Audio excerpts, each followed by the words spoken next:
much deposit do you really need to buy a house in the UK? Full breakdown for beginners. If you're thinking about buying a house in the UK, the first question that comes to your mind is simple. How much deposit do I actually need? You've probably heard people say, you only need 5%. And while that's technically true, it doesn't tell the full story. Because in real life, the deposit you choose can completely change how affordable your house will be. Let's break this down in a way that actually makes sense. When you buy a house in the UK, you don't pay the full price up front. Instead, you pay a percentage called a deposit, and the bank gives you the rest as a mortgage. The minimum deposit is usually 5% of the property price. That means if you're buying a house for £200,000, your deposit would be £10,000. At first, that sounds like good news. It feels achievable. It feels like you can enter the market quickly. But this is where many first-time buyers misunderstand the situation. A 5% deposit puts you in what's called a high loan-to-value mortgage.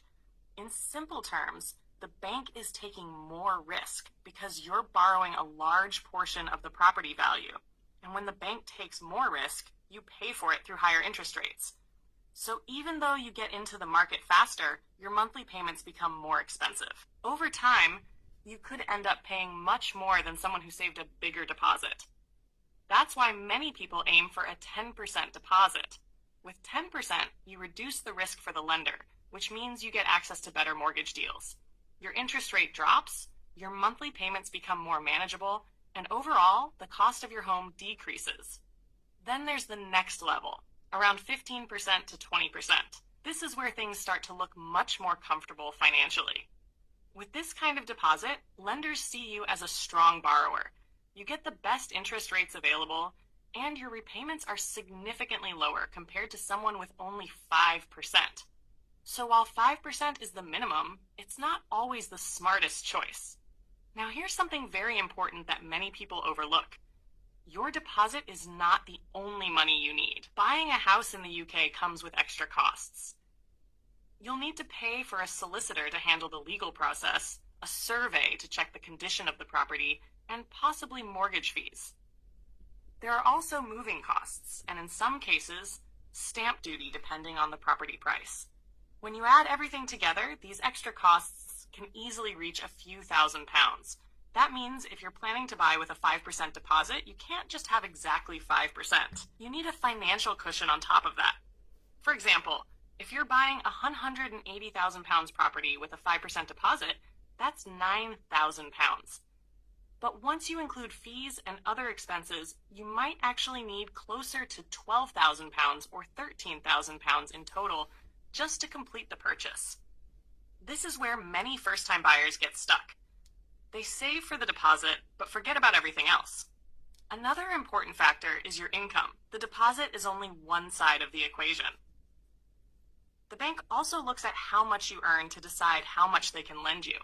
In most cases, lenders offer around 4 to 4.5 times your annual salary. So even if you have a deposit ready, you still need enough income to support the mortgage. There's also a psychological side to this decision.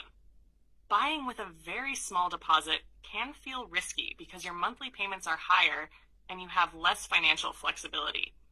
On the other hand, waiting too long to save a large deposit means house prices could increase while you're saving.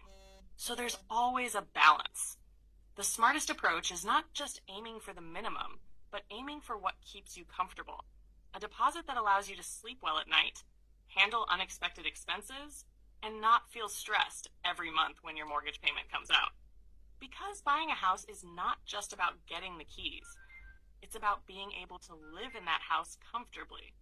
So, how much deposit do you really need? The simple answer is this. You can start with around 5%, but a safer and more practical range is between 10% and 15%. And if you can reach 20% or more, you'll be in a very strong position. At the end of the day, it's not just about getting into the market. It's about staying in it without financial pressure. If this helped you understand deposits in the UK, make sure to like, subscribe, and share this with someone who's planning to buy their first home. And if you want, tell me your budget or income. I can break down exactly how much deposit you personally should aim for. See you in the next video.